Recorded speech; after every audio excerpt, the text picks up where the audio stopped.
नमस्कार, मी डॉक्टर अपर्णा कल्याणी. आजच्या या भागात श्री देवतेची उत्पत्ती कशी झाली हे आपण भारतीय संस्कृती कोशाच्या आधाराने समजून घेऊया. श्री सूक्त हे एक लक्ष्मीप्रद सूक्त आहे. ऋग्वेदाच्या 5व्या मंडलाच्या अंती खिल सूक्तात ते परिशिष्ट म्हणजेच मागाहून जोडलेले आहे. पण तरीही हे सुमारे 3000 वर्षांपूर्वीचे असावे, कारण यास्क आणि शौनक यांनी त्याचा उल्लेख केला आहे. एकूण हे सूक्त 25 ऋचांचे आहे. 16व्या ऋचेत श्री सूक्ताचे विधान असून 17 ते 25 या ऋचा फलश्रुतीच्या आहेत, ज्यांना लक्ष्मी सूक्त असंही म्हटलं जातं. शेवटचा मंत्र लक्ष्मीच्या प्रार्थनेचा अर्थातच आशीर्वादात्मक आहे.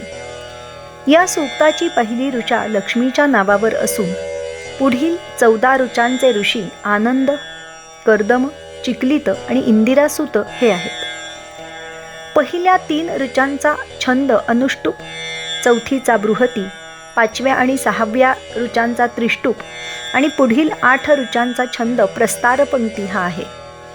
या सूक्ताच्या श्री आणि अग्नी या देवता आहेत आणि म्हणूनच श्री सूक्तामध्ये काही ऋचा अग्नीला उद्देशून रचलेल्या आहेत तर काही ऋचा श्री देवतेला उद्देशून रचलेल्या आहेत.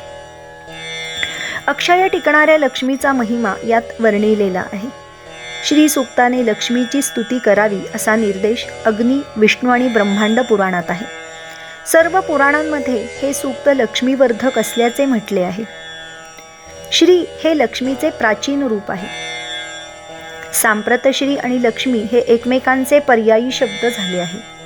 पण इतिहासाचा मागोवा घेतला तर श्री ही प्राचीन असून लक्ष्मी ही तिच्या मानाने अलीकडची आहे असे संशोधकांचे मत दिसते. वैदिक साहित्यात श्री हा शब्द शोभा, सुंदरता आणि सजावट या अर्थांनी प्रयुक्त झाला आहे. जे जे सुंदर, कांतिमान, मांगलिक आणि पवित्र असेल ते ते श्री र किंवा श्लील या शब्दाने व्यक्तविले गेले आहे. प्राचीन काळी या श्रीला मूर्ती नव्हती. हळूहळू तिला मूर्त स्वरूप येऊ लागले. शतपथ ब्राह्मणात याविषयी एक कथा आहे, ती अशी. प्रजापती हा तप करीत होता. त्या तपश्चर्येच्या बळाने त्याच्या हृदयातून श्री ही देवता देदीप्यमान अशा नारी रूपाने बाहेर आली आणि त्याच्या पुढे उभी राहिली.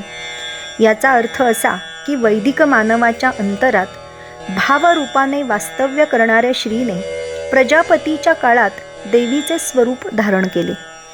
या देशातली दुसरी एक पण अवैदिक अशी संस्कृती म्हणजे सिंधू संस्कृती. त्या संस्कृतीत मातृपूजा प्रचलित होती. संस्कृती संगमाच्या प्रक्रियेत कोणत्या तरी काळात श्री आणि माता या 2 देवता एकरूप झाल्या असणे शक्य आहे असं संशोधकांना वाटतं. ऋग्वेदात श्रीचा लक्ष्मीशी संबंध सापडत नाही. तैत्तिरीय संहितेत विष्णूची स्त्री या नात्याने लक्ष्मीच्या ऐवजी अदितीचे आवाहन केलेले आढळते. अदिती ही पूर्ण रूपाने श्री नाही, पण अदितीचे काही गुण नंतरच्या काळात श्रीने उचलले आणि पुढे हीच श्री लक्ष्मीच्या रूपात समाविष्ट झाली असं संशोधकांचं मत आहे. लक्ष्मी क्षीरसागरातून समुद्र मंथनाच्या वेळी वर येताच ऋषींनी श्री सूक्ताने तिचे स्तवन केले. हे पुराणातले वर्णन श्री ही लक्ष्मी स्वरूपात विलीन झाल्याचेच निदर्शक मानतात.